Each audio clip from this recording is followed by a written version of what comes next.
Hello students. सो आज हम पढ़ेंगे प्रोसेसेस क्या होते हैं and it's a revision lecture. आपके बेसिक कॉन्सेप्ट्स पर प्रोसेसेस हैं जो मैं रिवाइज करवाऊंगी। व्हाट इज़ प्रोसेस स्केजुलिंग क्या होती है, ऑपरेशंस क्या होते हैं, this and that. So start करते हैं। सबसे पहले प्रोसेस होता क्या है। प्रोसेस एक ऐसा प्रोग्राम है जो कि इन एग्जीक्यूशन है, यानी एक प्रोग्राम वो होता है जो एक हार्ड डिस्क पर स्टोर्ड है। जब तक वो स्टोर्ड है वो एक प्रोग्राम है, लेकिन जब आप उसे मेमोरी में फेच करते हैं फॉर एग्जीक्यूशन तो अब वो प्रोग्राम अब प्रोसेस बन चुका है। सो प्रोसेस हम बोल सकते हैं it's a program in execution. Secondly, process के डिफरेंट मल्टीपल पार्ट्स होते हैं जिनको जिनको मिलाकर हम कहते हैं कि एक प्रोसेस बनता है। सो वो कौन से हैं? सबसे पहले टेक्स्ट सेक्शन होता है जिसमें प्रोग्राम का एक्चुअल कोड होता है। नेक्स्ट प्रोग्राम काउंटर होता है कि करंटली कौन सी इंस्ट्रक्शन है जो इसकी एग्जीक्यूट हो रही है, प्रोसेस में कौन से रजिस्टर्स हैं जो ये प्रोसेस यूटिलाइज कर रहा है। नेक्स्ट प्रोसेस में होती है एक स्टैक टेम्प्रेरी डाटा को स्टोर करती है। डाटा सेक्शन जिसमें ग्लोबल वेरिएबल्स होती हैं। हीप में मेमोरी डायनेमिकली जो कि एलोकेटेड है, लाइक 2 MB का प्रोसेस है तो हीप में उसकी memory area allocated memory area stored होगा। सो ये बेसिक कंपोनेंट्स हैं एक प्रोसेस के। अब आगे आ जाता है एक प्रोग्राम। जो एक प्रोग्राम होता है, जो जैसे मैंने अभी 2 टर्म्स डिस्कस की, इसमें जो प्रोग्राम है वो एक पैसिव एंटिटी है, जबकि एक प्रोसेस जो है वो एक्टिव एंटिटी है। सो ये बात हमेशा याद रखिएगा। प्रोग्राम जो होता है वो एक प्रोसेस ही है, लेकिन वो एक प्रोग्राम एक प्रोसेस की पैसिव एंटिटी है। लेकिन जब वही प्रोग्राम प्रोसेस बन जाता है, यानी एग्जीक्यूशन में आ जाता है, तो आप उस प्रोग्राम को प्रोग्राम नहीं प्रोसेस बोलते हैं and it's a active entity. ठीक है। उसके बाद अभी मैंने मुख्तलिफ पार्ट्स की बात की प्रोसेस के। So you can see in the diagram कि एक प्रोसेस के अंदर टेक्स्ट होता है, डाटा सेक्शन होता है, हीप होता है, स्टैक होता है, और ये सारे कंपोनेंट्स मिलके एक प्रोसेस बनाते हैं। उसके बाद एक प्रोसेस की डिफरेंट स्टेट्स होती हैं। जैसे ही वो टूवर्ड्स द एग्जीक्यूशन जाता है तो उसकी डिफरेंट स्टेट्स आती हैं। फर्स्टली वो एक न्यू प्रोसेस होता है जो अभी भी क्रिएट हुआ है। फिर वो रनिंग में जाता है जब उसकी इंस्ट्रक्शंस एग्जीक्यूट होना शुरू होती हैं या एग्जीक्यूट होने के लिए एग्जीक्यूट हो रही होती हैं। फिर एक स्टेट आता है जब वो वेटिंग में होता है, मतलब कोई भी इवेंट अगर हुआ, लाइक कोई आयर रिक्वायरमेंट है तो उसके लिए वो वेटिंग लिस्ट में जाता है। अब वो रनिंग में नहीं है, वो वेटिंग में आ गया है, वेटिंग फॉर सम इनपुट और आउटपुट डिवाइस और waiting for some other event to occur. अब उसके बाद कोई एक स्टेट आती है that is called ready state. Ready state running से पहले आती है कि एक प्रोसेस रेडी है कि उसको CPU मिले और उस पर प्रोसेसिंग हो। सो उस स्टेट को बोलते हैं रेडी स्टेट। एंड लास्टली जब प्रोसेस अपनी एग्जीक्यूशन कंप्लीट कर लेता है तो स्टेट हो जाती है टर्मिनेटेड। ये प्रोसेस की डिफरेंट स्टेट्स थी, इनको याद रखिए, फिगर से आपको क्लियर होगा। सबसे पहले एक न्यू प्रोसेस था, जब आपने उसको अब यहाँ पर एक न्यू प्रोसेस क्रिएट हुआ, यानी प्रोग्राम को हार्ड डिस्क से मेमोरी में फेच किया गया तो वो न्यू प्रोसेस बन गया। उसके बाद जब आप उसे लेकर जाते हैं टूवर्ड्स द CPU, तो उसकी जो स्टेट होती है वो स्टेट न्यू से रेडी आ जाती है कि इट इज़ रेडी कि आप इसको CPU दें, उस पर प्रोसेसिंग करें। सो जब उसको CPU मिल जाता है तो उसकी स्टेट चेंज हो जाती है इनटू रनिंग। अब CPU एलोकेटेड जब हो गया एक प्रोसेस को तो इसका मतलब वो रनिंग स्टेट में आ गया। रनिंग के बाद आ जाती है अगर तो एक प्रोसेस को कोई IO इवेंट नहीं अगर होता, कोई IO रिक्वायरमेंट नहीं है, तो प्रोसेस एग्जिट हो जाएगा और टर्मिनेट हो जाएगा। लेकिन अगर बीच में कोई इंटरप्ट आती है तो भी प्रोसेस रेडी स्टेट में वापस चला जाएगा, या फिर उस प्रोसेस को कोई इनपुट आउटपुट रिक्वायरमेंट है तो भी वो वापस वेटिंग लिस्ट में आएगा। अब ये वेटिंग का मतलब ये है कि वो प्रोसेस उस वेट कर रहा है किसी इनपुट आउटपुट डिवाइस का, और फिर वो इनपुट आउटपुट डिवाइस उससे मिलता है, वो अपनी IO रिक्वायरमेंट फुलफिल करता है, तो फिर दोबारा वो रनिंग स्टेट में नहीं आएगा, वो पहले रेडी के पास जाएगा। फिर क्योंकि हो सकता है जब ये प्रोसेस CPU से निकला तो रेडी स्टेट से कोई और प्रोसेस रनिंग में आ गया हो, तो इसलिए अब ये वेटिंग से दोबारा रेडी में जाएगा। फिर रेडी देख कर जो भी जिस भी ऑर्डर में अब इसकी बारी बनती है, अब इस प्रोसेस को रेडी स्टेट दोबारा रनिंग स्टेट में भेजेगी। फिर अगर इसके एग्जीक्यूशन में कोई IO इवेंट नहीं अगर होता तो ये टर्मिनेट हो जाएगा। अगर फिर कोई IO रिक्वायरमेंट आ जाती है तो दोबारा वेटिंग स्टेट में ये प्रोसेस आ जाएगा।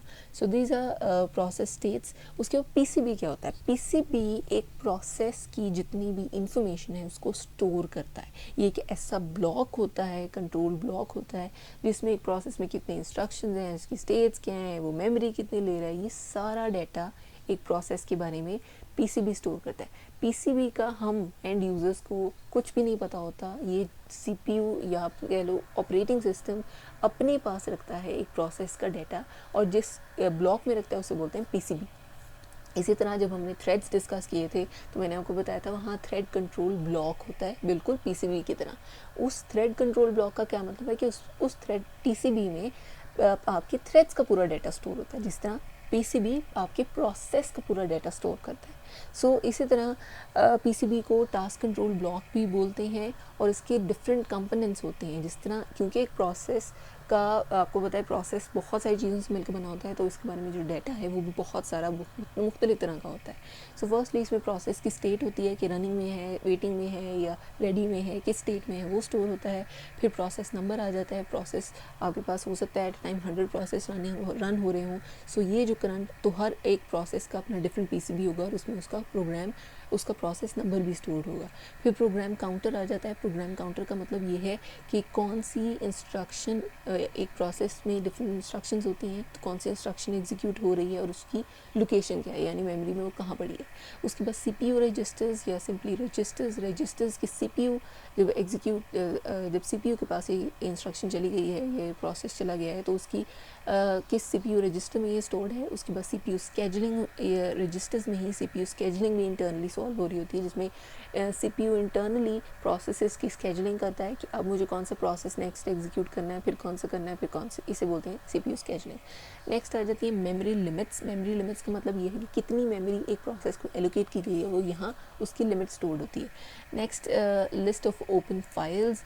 लिस्ट ऑफ ओपन फाइल्स का मतलब ये है कि इसमें दो तरह का डाटा आता है, एक तो अकाउंटिंग इन्फॉर्मेशन और दूसरी आईओ स्टेटस। आईओ स्टेटस का मतलब यही है कि कितने इनपुट आउटपुट डिवाइसेस प्रोसेस को रिक्वायर्ड है, और अकाउंटिंग इन्फॉर्मेशन का मतलब ये है कि कितने टाइम से सीपीयू एलोकेट हुआ और इसकी टाइम लिमिट्स क्या हैं, और जब से सीपीयू से एलोकेट हुआ है तब से अब तक कितना टाइम हो गया है। तो पूरी इस चीज़ की अकाउंटेबिलिटी जो होती है उसे बोलते हैं अकाउंटिंग इन्फॉर्मेशन। ठीक है, एक पीसीबी इन सब कंपोनेंट्स मिलकर बना होता है, और पीसीबी, अब कोई कंफ्यूजन नहीं होनी चाहिए, क्लियर हो जाना चाहिए कि पीसीबी होता क्या है। ऑलराइट, नेक्स्ट एक इम्पॉर्टेंट जो पॉइंट था प्रोसेसेस में, वो था प्रोसेस स्केजुलिंग। प्रोसेस स्केजुलिंग की क्यों ज़रूरत पड़ती है? जब आपके पास सीपीयूज़ कम हो, प्रोसेसेस ज़्यादा हों, तो आप एक ही सीपीयू को मल्टी प्रोसेसिंग किस तरह उससे करवाएंगे कि आप उसकी प्रोसेस स्केजुलिंग कर दें, यानी some sort of time span दे दें, टाइम शेयरिंग कर लें प्रोसेसेस के दरमियान में, ताकि multiple process at the same time CPU run कर सके। इसके लिए प्रोसेस स्केजुलर यूज़ होता है, जो कि टाइम शेयरिंग करवाता है, स्विचिंग करवाता है सीपीयू की अमंग डिफरेंट प्रोसेसेस, जिसमें आपके अगेन स्केजुलिंग क्यूज़ में आपका जो प्रोसेस है वो डिफरेंट क्यूज़ से होकर गुजरता है। Job queue, ready queue, device queue या IO waiting queue. Job queue जिसमें सारे प्रोसेस जब क्रिएट होते हैं तो वह जॉब क्यू में लाइन अप होते हैं, फिर रेडी क्यू में जाते हैं कि वी आर रेडी, हमें सीपीयू दे दो, और फिर ये अगर कोई इवेंट अगर होता है तो लाइक कोई इनपुट आउटपुट रिक्वायरमेंट है तो आईओ वेटिंग लिस्ट में आ जाते हैं। इस तरह स्केजुलिंग में भी प्रोसेस जो है डिफरेंट क्यूज़ से होकर गुजरता है। अब अगर आप फिगर देखो तो यहाँ से क्वाइट क्लियर है कि सबसे पहले होती है रेडी क्यू और उसके आगे आता है सीपीयू। एक प्रोसेस सीपीयू के पास चला गया, उसके बाद रनिंग के दौरान उसको कोई इनपुट आउटपुट रिक्वायरमेंट है तो वहाँ से निकलेगा आईओ रिक्वेस्ट आई, जो कि आईओ, अब आपका जो प्रोसेस है वो आईओ क्यू में आ गया। आईओ क्यू से उसको इनपुट आउटपुट वो एलोकेट किया जाएगा, और अगेन वो प्रोसेस डायरेक्ट सीपीयू के पास नहीं जाएगा जैसे पहले नहीं हुआ था, वो रेडी क्यू में जाएगा, और फिर रेडी क्यू से फिर अकॉर्डिंग टू उसकी स्केजुलिंग उसको सीपीयू दोबारा एलोकेट किया जाएगा, वो अपनी एग्जीक्यूशन कंप्लीट करेगा और टर्मिनेट हो जाएगा। और अगर नहीं होता, अगेन कोई इशू आता है तो अगेन वो सीपीयू से उसको स्वॉप आउट कर दिया जाएगा, वो अपनी फुलफिलमेंट करेगा और फिर दोबारा रेडी क्यू में। इस तरह ये लूप या ये साइकिल चलता रहता है। ठीक है जी। नेक्स्ट स्केजुलर्स तीन तरह के होते हैं, short term schedulers, long term schedulers and medium term schedulers. Schedulers एक इंपॉर्टेंट टॉपिक है, so keep that in mind और इसको ध्यान से सुनिएगा। शॉर्ट टर्म स्केजुलर क्या होता है, जिसको सीपीयू स्केजुलर भी बोला जाता है।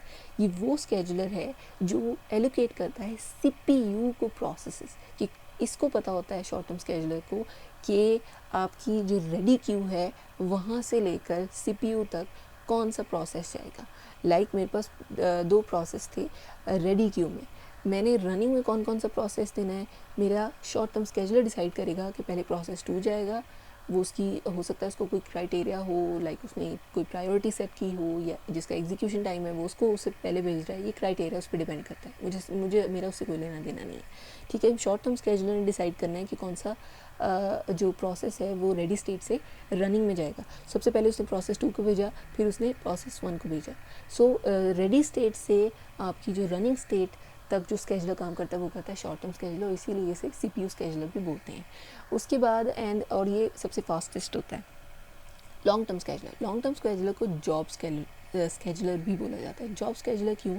क्योंकि रेडी ये सिलेक्ट करता है कि कौन से प्रोसेसेस को रेडी क्यों में लाना है। लाइक मेरे पास तो हो सकता है 100 प्रोसेसेस क्रिएट हुए, न्यू प्रोसेस जो थे वो 100 थे, लेकिन उसमें से कौन कौन सा प्रोसेस है जिसको सबसे पहले रेडी क्यू में लाना है ताकि उनको CPU एलोकेट किया जाए। सो आपकी न्यू स्टेट से लेकर रेडी स्टेट तक जो स्केजुलर काम कर रहा होता है वो होता है लॉन्ग टर्म स्केजुलर। यानी सबसे ज़्यादा काम इसका होता है जिसने हंड्रेड्स ऑफ प्रोसेसेस में से डिसाइड करना होता है वो कौन से पहले 10 खुशनसीब प्रोसेसेस होंगे जिनको सबसे पहले CPU मिलेगा। सो इस प्रोसेसर को इसलिए जॉब स्केजुलर बोलते हैं क्योंकि जॉब से डिसाइड कर रहा होता है, जॉब्स के साथ प्ले कर रहा होता है। और प्रोसेसेस जो होते हैं वो दो तरह के हो सकते हैं, या तो IO बाउंड प्रोसेसेस या फिर CPU bound. IO bound process का वो मतलब है कि ये वो प्रोसेस हैं जो IO कंप्यूटेशन में यानी इनपुट आउटपुट डिवाइसेस के साथ ज़्यादा काम करते हैं। ज़्यादातर जो इनका टाइम स्पैन होता है वो IO डिवाइसेस के साथ गुजरता है, ठीक है। लेकिन CPU बाउंड प्रोसेसेस वो हैं जिनका ज़्यादातर टाइम ऑफ एग्जीक्यूशन जो है वो CPU होता है और IO डिवाइसेस उनको कम रिक्वायर्ड होती हैं, ठीक है। उसके बाद आ जाते हैं मीडियम टर्म स्केजुलर्स। मीडियम टर्म स्केजुलर्स का मतलब ये है कि ये वो प्रोसेसेस ये वो स्केजुलर्स होते हैं अगर आपको मल्टी प्रोग्रामिंग चाहिए यानी तो आप मीडियम टर्म स्केजुलर्स को यूज़ करते हैं। लाइक आपके पास क्या है, एक सिनेरियो ले लेते हैं कि आपके पास मेमोरी कम है और आपके पास प्रोसेसेस ज़्यादा हैं, इंपॉर्टेंट प्रोसेस। फॉर एग्जांपल मेरे पास 5 है और मेमोरी एरिया मेरे पास सिर्फ 4 प्रोसेसेस का है, तो मैं क्या करूँगी उन 5 के 5 जो CPU के पास हैं उनमें से देखूँगी 5 के 5 4 के 4 प्रोसेस CPU एग्जीक्यूट कर सकता है, लेकिन रेडी क्यू में मेरे पास 5 हैं जिनको एट अ टाइम CPU चाहिए। मैं क्या करूँगी मैं देखूँगी कि इनमें से कौन सा प्रोसेस है जो ज़रा अनइम्पॉर्टेंट है या जिसका एग्जीक्यूशन टाइम बहुत ज़्यादा है, तो मैं उस प्रोसेस को CPU से स्वैप आउट कर दूँगी, यानी उसको निकाल दूँगी, ठीक है। उसको स्वैप आउट कर दिया, अब वो प्रोसेस कुछ रनिंग में था, लाइक वो एग्जीक्यूट ऑलरेडी हो रहा था, पीछे से एक और प्रोसेस आना चाह रहा था, तो अब मैं क्या करूँगी कि मैंने उस प्रोसेस को उसकी प्रायोरिटी चेक की, वो ज़रा लंबा था, मैंने उसको स्वैप आउट कर दिया। अब वो पार्शली एग्जीक्यूटेड प्रोसेस है जिसको मैंने CPU से स्वैप आउट कर दिया, और जो कोई इम्पॉर्टेंट प्रोसेस था मेरे पास रेडी क्यू में उसको मैंने CPU में फेच कर दिया, उसकी एग्जीक्यूशन करवा ली। अगेन अब मेरे पास थोड़ी जगह बन गई है CPU में, अब वो अगेन एग्जीक्यूट हो सकता है, तो अब वो जो प्रोसेस था जिसको मैंने स्वैप आउट किया था मैं उसे दोबारा स्वैप इन कर लूँगी। सो इस प्रोसेस में, इस सिनेरियो में कि जब आपके पास मेमोरी एरिया कम होता है तो आप कुछ प्रोसेसेस को मेन मेमोरी से उठाकर हार्ड डिस्क पर स्टोर कर देते हो ताकि आपके पास मेमोरी स्पेस थोड़ा ज़्यादा हो जाए, ताकि जो इंपॉर्टेंट टॉपिक्स हैं वो एग्जीक्यूट हो सकें, तो इसको बोलते हैं मीडियम टर्म स्केजुलर्स। उसके बाद आ जाता है कॉन्टेक्स्ट स्विच। क्या होता है कॉन्टेक्स्ट स्विच का मतलब ये है कि एक प्रोसेस CPU में मल्टी प्रोसेसिंग हो रही होती है, एक प्रोसेस से दूसरे प्रोसेस में स्विचिंग हो रही होती है, लेकिन जब आप स्विच कर रहे हो, लाइक CPU प्रोसेस 1 पे काम कर रहा है, लेकिन एग्जीक्यूशन करने के दौरान ही मेरे पास प्रोसेस 2 आ गया जो कि ज़्यादा इंपॉर्टेंट है, उसको सबसे पहले एग्जीक्यूशन चाहिए, तो मैंने प्रोसेस 1 को स्वैप आउट कर दिया एंड प्रोसेस 2 को स्वैप इन कर लिया। इस स्टेट में अब ये स्विचिंग हो रही है, लेकिन ये कॉन्टेक्स्ट स्विच किस तरह हुई कि अगर प्रोसेस 1 की वो स्टेट स्टोर कर ली जाए, सेव कर ली जाए कि हाँ वो उसने 90% काम कर लिया था, सिर्फ 10% रह गया है, तो दिस इज़ कॉन्टेक्स्ट स्विचिंग। और फिर दोबारा जब प्रोसेस 1 को CPU एलोकेट करते हैं तो दोबारा से उसने 0 से स्टार्ट नहीं करना, उसने 90% कर लिया, वो 91 से स्टार्ट करेगा, इसे बोलते हैं कॉन्टेक्स्ट स्विच। लेकिन अगर ऐसे हुआ आपके पास कि प्रोसेस 1 ने जितनी भी एग्जीक्यूशन की थी, जब प्रोसेस 2 आ गया उसको बिल्कुल निकाल दिया, और दोबारा अगर उसको CPU मिलता है तो उसको 90 के बजाय 0 से स्टार्ट करना पड़ता है, तो इसका मतलब आपने सादी स्विचिंग की है, उसमें कोई कॉन्टेक्स्ट उसका स्टोर नहीं किया था कि हाँ भाई तुम पहले जो काम कर चुके हो वो मैंने अपने पास सेव कर लिया है, अब तुम जब दोबारा आओगे तो तुम वहीं से आगे कंटिन्यू करोगे, अपना काम रिज्यूम करोगे, बजाय इसके कि तुम शुरू से शुरू हो जाओ। So this is called context switching, ठीक है, कि आप CPU को प्रोसेस दे रहे हैं और वो उन पे मल्टी प्रोग्रामिंग कर रहा है एट द सेम टाइम, लेकिन कुछ प्रोसेस एग्जीक्यूशन के दौरान ही स्वॉप आउट करने पड़ते हैं, लेकिन उसको कॉन्टेक्स्ट स्विच करो कि आप उसकी स्टेट स्टोर कर लो और उसको स्वॉप आउट कर दो, फिर दोबारा जब वो आए तो उसी स्टेट से काम शुरू करें जहाँ से उसने छोड़ा था। तो this is called context switching. उसके बाद प्रोसेस पे कौन कौन से ऑपरेशंस अप्लाई होती हैं, process creation, termination, so on. I think that's an easy topic, इसलिए मैं इसको यहाँ डिस्कस नहीं कर रही। नेक्स्ट आ जाता है IPC। IPC का मतलब ये है कि प्रोसेसेस जब इंटरेक्ट करते हैं एक दूसरे के साथ, कम्युनिकेट करते हैं या शेयरिंग करते हैं of some sort of data sharing करते हैं, तो वो कुछ प्रोसेस शेयरिंग या कम्युनिकेशन कुछ इंडिपेंडेंट होती है, कुछ कोऑपरेटिंग होती है। इंडिपेंडेंट मतलब एक दो प्रोसेस अगर कम्युनिकेट कर रहे हैं तो वो एक दूसरे से इंडिपेंडेंट होकर अपना अपना काम कर रहे हैं, लेकिन कोऑपरेटिंग का मतलब ये है कि दोनों एक दूसरे को देखते हुए, एक दूसरे को लिहाज रखते हुए शेयरिंग कर रहे हैं। सो इसमें आगे IPC के 2 मॉडल्स थे, shared memory and message passing. Shared memory में as you can see in the figure हमारे पास 2 प्रोसेस जो हैं उनकी मेमोरी एरिया सेम है, जिसमें वो शेयर्ड मेमोरी में आप देख सकते हैं कि 2 प्रोसेसेस हैं और जो मेमोरी एरिया वो यूज़ कर रहे हैं वो दोनों का शेयर्ड है, यानी कॉमन है। A भी उसी मेमोरी एरिया में डाटा स्टोर कर रहा है और B भी उसी मेमोरी एरिया में डाटा स्टोर कर रहा है। लेकिन मैसेज पासिंग में ये होता है कि A एंड B मैसेजेस पास करके एक दूसरे से कम्युनिकेट कर रहे हैं और वो जो मैसेजेस हैं वो मैसेजिंग क्यूज़ में स्टोर होते हैं, और वो क्यू हो सकती है 0, 1, 2 एंड सो ऑन। जो भी मैसेज है वो वहाँ क्यू में स्टोर होता है, फिर B को ट्रांसफ़र किया जाता है, बजाय इसके कि एक ही मेमोरी एरिया हो, दोनों उसी में स्टोर कर रहे हो और जिसको जो रिक्वायरमेंट वो फ़ौरन से वहीं से यूज़ कर ले। ऐसा नहीं है, ये जिस तरह हमारा नॉर्मल टेक्सटिंग का मामला है कि मैं आपको मैसेज करती हूँ, आप देखते हो तो रिप्लाई करते हो, बजाय इसके कि मैं एक ही जगह मैंने फ़ाइल रखी हुई है और आप भी उसे देख सकते हो, एट द सेम टाइम मैं भी देख सकती हूँ, और मुझे कोई उसमें से डाटा लेना है तो मैं भी फैच कर सकती हूँ। तो ये 2 मामले बिल्कुल अलग-अलग हैं। And this is the end of chapter. Processes का पूरा टॉपिक मैंने रिवाइज़ करवा दिया है। स्टिल अगर कोई कन्फ्यूजन है तो please ask me in the comment box. Thank you.